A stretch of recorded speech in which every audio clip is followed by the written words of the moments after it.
a plate of chips fried in beef dripping, a full fry-up with white toast dripping in butter, a chocolate bar the size of a small brick, sugar spooned generously into tea 3 times a day.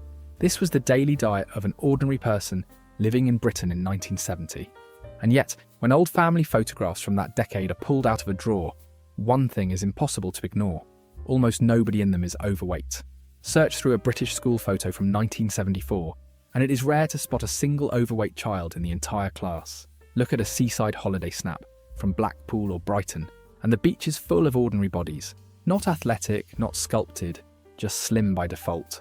This was not a lucky generation of naturally thin people. It was a country eating white bread, full-fat milk, fried breakfasts and sugary tea every single day, with none of the wellness culture, gyms or diet trends that exist today. So what actually happened? How did an entire nation eat what would now be considered a nutritionist's nightmare and still stay slim? The answer has very little to do with willpower and everything to do with a way of life that no longer exists. By the end of this video, the real reasons will be laid out one by one, and the final one is the piece most documentaries leave out entirely. To understand this properly, it helps to picture an average Tuesday in 1970s Britain: terraced houses with coal fires or early central heating, 3 television channels, most of which stopped broadcasting before midnight, no supermarkets open 24 hours, no delivery apps, no vending machines on every corner, a loaf of sliced white bread, a block of butter, and a pint of full-fat milk delivered to the doorstep by a milkman were the basic building blocks of the week. This was also a country only a couple of decades removed from wartime rationing, which had only fully ended in 1954. The habits formed during rationing, small portions, little waste, 1 helping and no seconds, were still shaping how mothers cooked and how families ate. Meals were built around meat and 2 veg, tea and toast and a small treat on Sunday. Nobody was eating clean. Sugar, white flour, and saturated fat were everywhere. But the way food fit into daily life was completely different to how it fits into daily life now, and that difference is the entire story. Historical health data backs this up clearly. Public health researchers looking at British body weight across the 20th century have found that average population weight and obesity rates were relatively stable through the 1960s and into the early 1970s. Obesity in England sat somewhere in the low single digits as a share of the population. It was not until the early 1980s that the numbers began climbing sharply, and by the late 1990s, the obesity rate had already doubled. Today it sits at close to 1/3 of all adults. Something changed, and it wasn't the discovery that fried food is bad for people. Everyone always knew that. What changed was everything around the food. Before going any further, it's worth being completely honest. The 1970s British diet was not secretly healthy. This is not a video claiming that butter and fried bread are health foods. A typical day might start with fried eggs, fried bread, sausages and bacon, all cooked in lard or dripping. Lunch at school or work would often be stodgy: pies, chips, a spam, tinned vegetables boiled until grey. Tea in the afternoon meant biscuits or cake. Dinner was often meat, potatoes and more bread, finished with a pudding, spotted dick, treacle tart or tinned fruit in syrup. Snacking existed too. Sweet shops were everywhere, and children spent their pocket money on penny sweets, chocolate bars and fizzy drinks. Smoking was common at the dinner table. This was not a generation of disciplined, health-conscious eaters. By any modern nutritional standard, it was a diet high in saturated fat, refined sugar and salt, and dangerously low in fresh vegetables for large parts of the year, especially in winter, when fresh produce was limited and expensive. And yet the obesity simply wasn't there. This is the paradox that makes the topic worth exploring properly, because it proves that diet alone in isolation has never been the only variable that decides a nation's waistline. The first major factor is portion size, and this is bigger than people expect. A packet of crisps in 1970 weighed roughly 1/3 of what a modern sharing bag contains. A chocolate bar was a fraction of today's king-size versions. Restaurant portions, on the rare occasion a family ate out, were modest by comparison to today's plates. There was no culture of value meals, bottomless refills, or supersizing. Food was also simply harder to get in unlimited quantities. There were no 24-hour garages selling pastries at 2 a.m, no late-night takeaway apps, no vending machines stocked with chocolate in every office corridor. If someone wanted a snack at 9 p.m, the options were whatever was already in the cupboard, and most households didn't keep the cupboard stocked with snack food the way a modern household does. Food shopping happened more frequently, in smaller quantities, often on foot, which naturally limited how much was bought and how much was available to overeat. There was also far less variety at any one meal. Modern eating often involves a wide range of flavours and textures in a single sitting. Starter, main, dessert, a drink with sugar, perhaps a side of bread. Variety is well documented to increase how much a person eats, because the brain's satiety signals reset with each new flavour. In the 1970s, a meal was usually one dish, eaten until it was gone, and then it was over. Fewer choices meant less overeating, even when the food itself was rich. Sweets and treats were also treated as genuinely occasional, not as an everyday entitlement. A chocolate bar was often a Friday reward, or something bought with pocket money on a weekend, not something sitting in a cupboard to be reached for at any hour. Portion control, in other words, wasn't a deliberate strategy anyone was consciously practicing. It was simply built into how food was sold, stored, and shared, long before anyone needed to think about calories at all. The second reason is the one most documentaries touch on, but rarely quantify properly. Daily life simply demanded far more movement. Britain in 1970 was still a heavily industrial and manual labour economy. Coal mining, shipbuilding, steelworks, factories, and manufacturing employed millions of people in physically demanding jobs. Even office and shop jobs required more walking, more standing, and more physical effort than their modern equivalents, simply because so much of daily life had not yet been automated. Housework itself was exercise. Washing machines existed, but were far less common and far less efficient. Laundry often meant scrubbing, wringing, and hanging clothes by hand. Carpets were beaten, not vacuumed with a lightweight cordless machine. There were no dishwashers in most homes. Cooking from scratch, every single day, for every meal, took real physical time and effort, because almost nothing came pre-prepared or ready-made. Transport tells the same story. Car ownership in Britain was far lower than today, and even families who owned a car often used it sparingly. Walking to the shops, walking to school, walking to work, or to the bus stop was simply normal, not a lifestyle choice. Children in particular were expected to walk or cycle everywhere unsupervised, to school, to a friend's house, to the park, often covering several miles a day without anyone calling it exercise. It was just how a normal day worked. Add to this a culture of outdoor play. Television only broadcast for part of the day. There were no home computers, no game consoles, no smartphones, and no streaming services.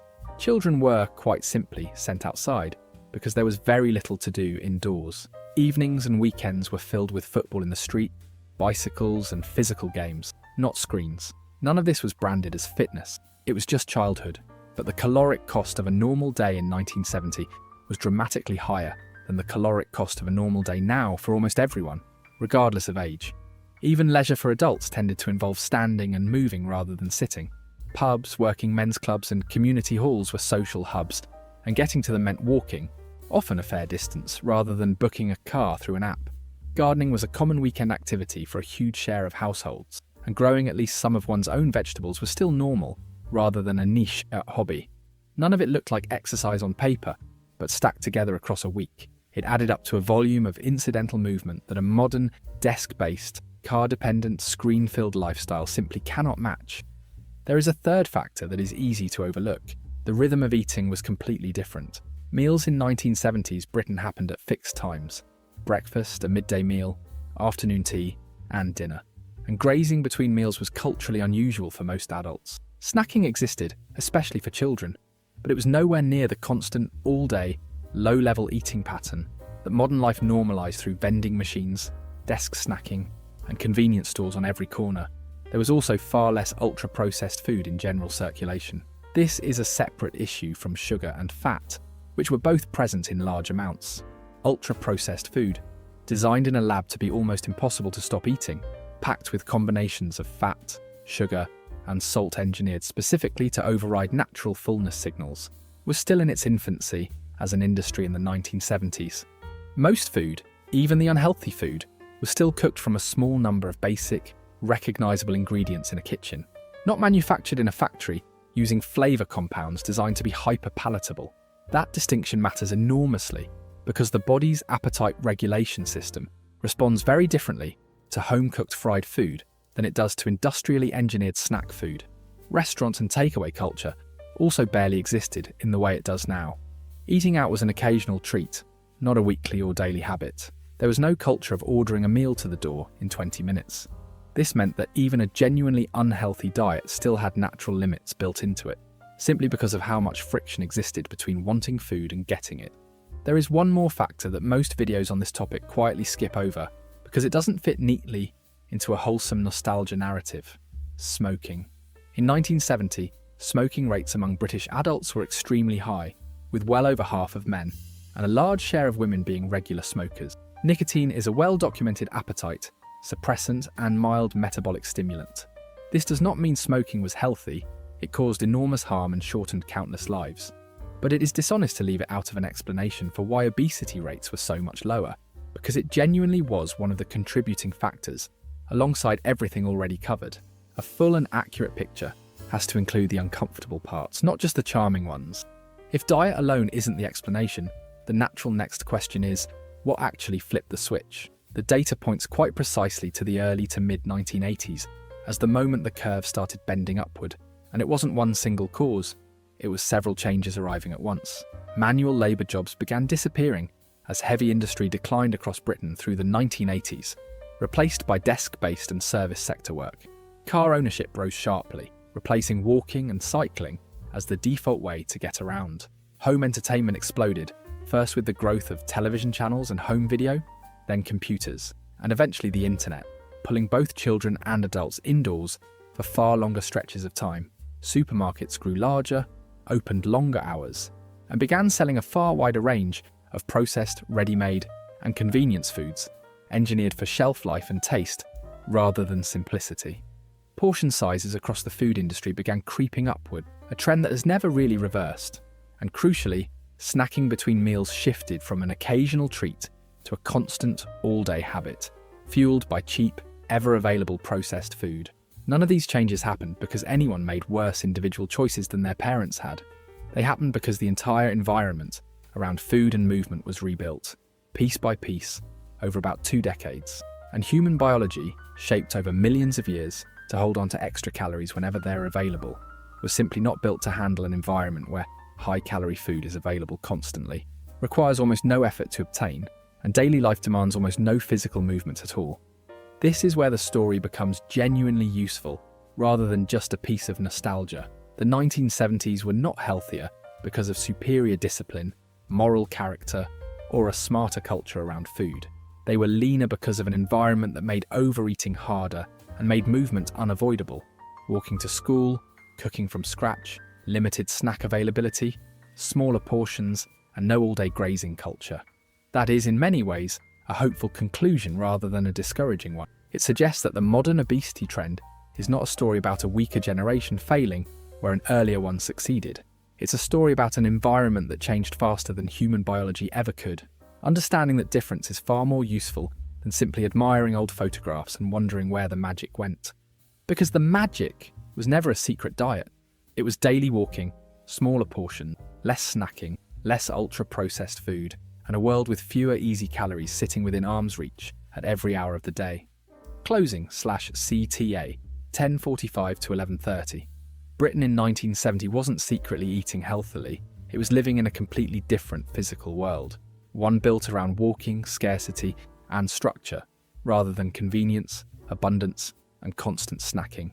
The fried breakfasts and sugary tea were real. So was the daily walk to school, the manual labour, the home-cooked single dish, and the empty evenings that sent children outside instead of onto a screen.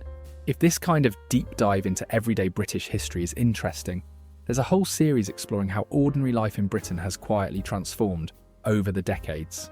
And the next one might be even more surprising than this. Subscribe to catch it and leave a comment below. Which decade of British life would be worth uncovering next?